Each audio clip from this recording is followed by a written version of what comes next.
So no props whatsoever, but just imagine this. Imagine the newspaper, the front page of the York Daily Record last Friday.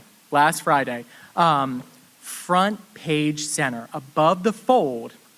I was wrong. The racist owner of the paddock apologizing for spewing very bad things.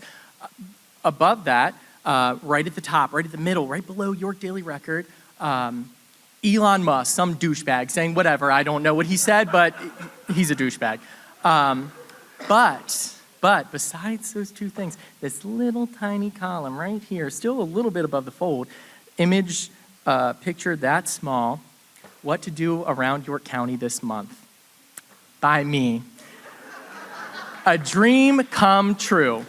Not being next to racist person or the richest person in the world douchebag, but still a dream that I had for almost 10 years. And to think about good news and something that I've thought about for so long, growing up in Airville, being a 21-year-old in Airville, led to a lot of FOMO. Like, I didn't know anything that was going on anywhere. We had a Rudders, and that's about it. And people did really hang out at the Rudders, but it wasn't really very cultural beyond that. The only places I really went was the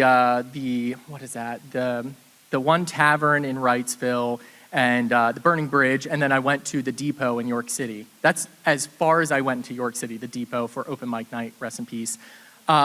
But I eventually moved to Pittsburgh, and I worked third shift, so even more FOMO because I didn't have a life in the day.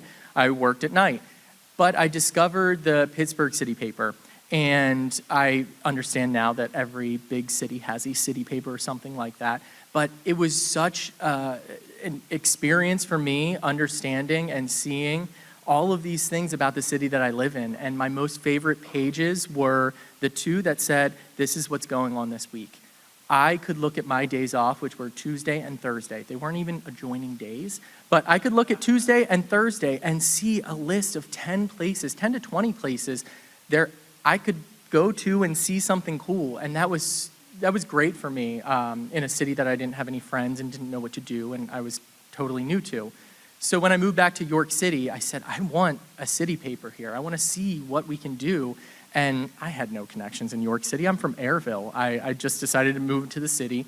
But I could look up email addresses on websites. And I found Scott Fisher, he was the editor and still is at York Daily Record. And I sat down with him. And he basically said to me, well, doing things like that are very expensive. Advertisers, things are changing a lot in the industry. This was 8 years ago, so things have changed even more since then.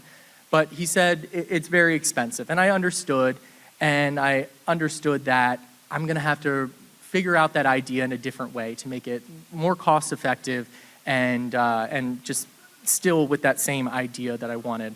About 3 years later, I didn't know Randy was gonna be here, but I met with Randy Parker at the York Daily Record, and I kind of had the idea of, can we do like a column that says, these are the things that we're gonna do? And he said, yes, that would work really well. Typically, you need to have some kind of following. Once again, I was a nobody in York City, still am, I will say that. But I understood that you need to have friends and you need to know these things and you need to like have a following to be able to be put in the paper. So that was 5 years ago. Just about a month and a half ago, I, with all the ideas in my head, was like, hey, let's revisit this one again.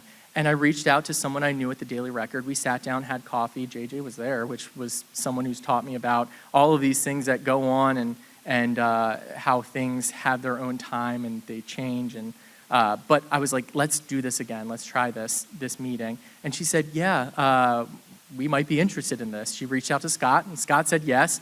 And within a month, I was able to put together, these are the things that I'm doing in York County. And Elena, who is still at the York Daily Record, she got it in there, and she was able to get it published, and it was on the front page of the York Daily Record.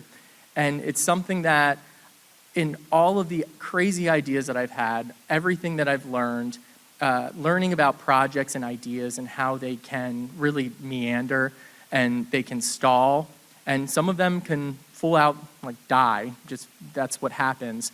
the biggest thing that I've learned is that seeing it through, going through all those learning experiences, picking up the contacts that you made, which are now part of your network, the things that you learn from those people, and knowing that you're going to be more educated and informed for the next idea that you have, like that truly is, seeing that from start to finish is always good news for me.